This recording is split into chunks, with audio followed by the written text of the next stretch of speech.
alla yu'badallahu illa bima syara', dan janganlah kita beribadah kepada Allah kecuali yang dengan disyariatkan oleh Nabi kita sallallahu alaihi wasallam.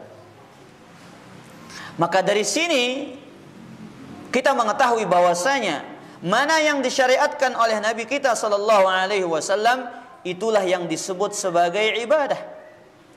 Itu yang dikatakan ketaatan. Itulah yang dinamakan amal salih kepada Allah tabaraka wa taala.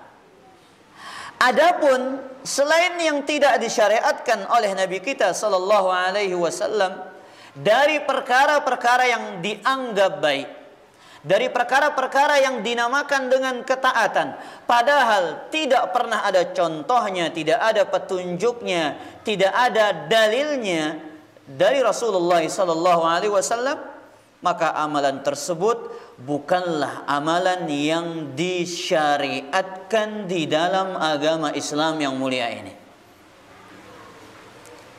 Semua kita sepakat sebaik-baik petunjuk adalah petunjuk siapa? Rasulullah sallallahu alaihi wasallam.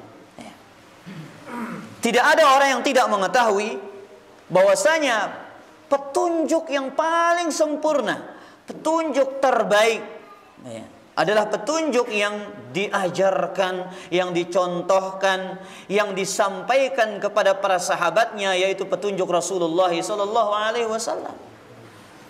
Maka ikhwatal iman rahimani wa rahimakumullah, dari sinilah kita harus mengetahui tentang bahaya apabila kita membuat perkara-perkara baru di dalam agama Islam yang mulia ini. Ikhwatal iman rahimani wa rahimakumullah, ketika kita menjelaskan tentang perkara baru di dalam agama, ketika kita menjelaskan perkara yang istilahnya bid'ah, kita harus memahami apa yang dimaksud dengan bid'ah. Apakah semua yang baru dalam urusan dunia maupun agama dikatakan bid'ah? Iya. Semua urusan dalam perkara baru dan semua urusan perkara baru dalam dunia dan agama dikatakan bid'ah, tapi secara bahasanya.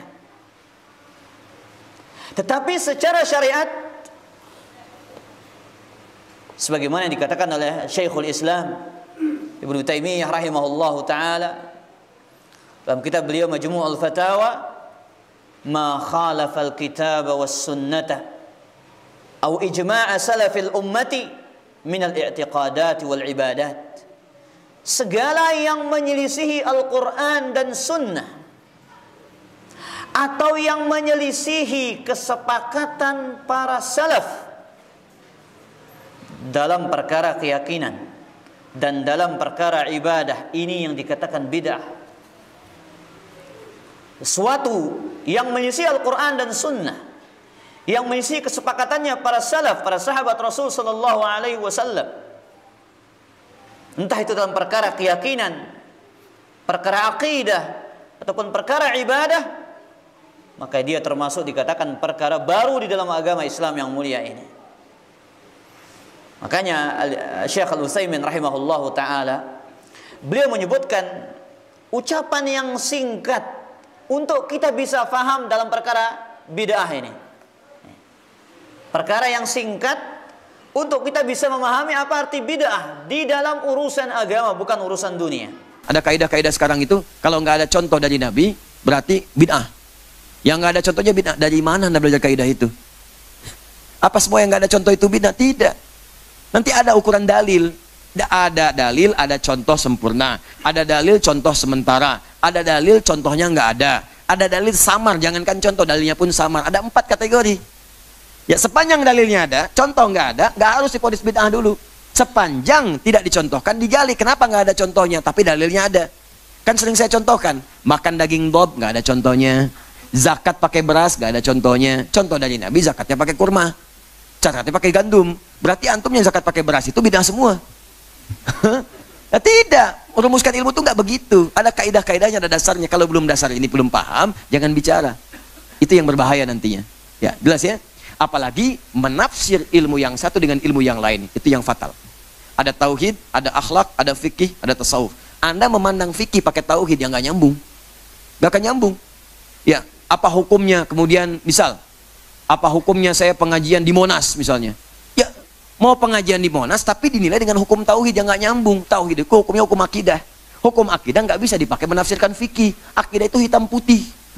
Hitam putih, nggak ada abu-abunya. Kalau fikih itu pilihan. Ya, tarihil ahkamul khamsah. Pilihannya pasti satu di antara 5. Bisa halal mubah, bisa tadi ke kiri makruh, kiri lagi kemudian haram, ke kanan sunnah, kemudian langsung menjadi wajib. Ya, bisa sunnah, bisa wajib, tengah-tengahnya mubah. Ke kirinya bisa makruh, bisa haram. Kapan itu menjadi mubah, makruh atau haram? Kapan kemudian jadi naik jadi sunnah? Kapan naik jadi wajib? Tergantung pada kondisi hukum yang menyebabkan itu dihukumi demikian. Disebut dengan ilat namanya. Jadi kalau belum paham ilatnya nggak bisa. Makanya tauhid diajarkan sebelum hijrah. Ya, fikih diajarkan setelah hijrah. Karena ketika hijrah sudah dekat dengan Allah, diajarkanlah fikih. Makanya kalau ada orang yang menghukumi dengan tauhid, belajarnya tauhid, menghukumi masalah fikih, pasti orang itu belum hijrah. Belum hijrah karena masih belajar di tahap-tahap awal, belum mengerti tentang hukum-hukum fikih. Ya, paham ya? Nah, jadi yang seperti ini menurut saya dijauhi saja, dijauhi supaya tidak melahirkan nanti fanatisme yang berlebihan dan belajar dengan baik lagi serta tetap mendoakan yang demikian. Tadi tetap dihukumi hukum bergaul yang biasa. Jangan sampai kemudian jadi kasar, tidak. Ya, teman-teman bergaul, saya tidak pernah mengajarkan Anda mencela orang. Walaupun ada yang mencela saya, nggak apa-apa, mungkin belum tahu. Saya aja memaafkan, kenapa Anda mesti ribut? Saya memaafkan, kenapa Anda mesti ribut? Allah dicela. Ya innallaha thalithu tsalatsa. Orang kafir mengatakan Allah ada 3, itu kan celaan kepada Allah. Malaikat dicela, Rasul dicela, orang soleh dicela, sahabat dicela, tabiin dicela. Anda Tuhan bukan, malaikat bukan, Rasul bukan, Nabi bukan. Ya kan? Sahabat bukan, tabiin bukan. Terus gak mau dicela. Itu mustahil, mustahil. Jadi nggak apa-apa ya, walaupun ada yang mencela kita tetap bergaul dengan biasa-biasa. Kalau nggak sepakat, nggak apa-apa. Kan tidak harus sepakat semuanya. Tapi jangan sampai perbedaan itu menghalangi kita minum teh bersama.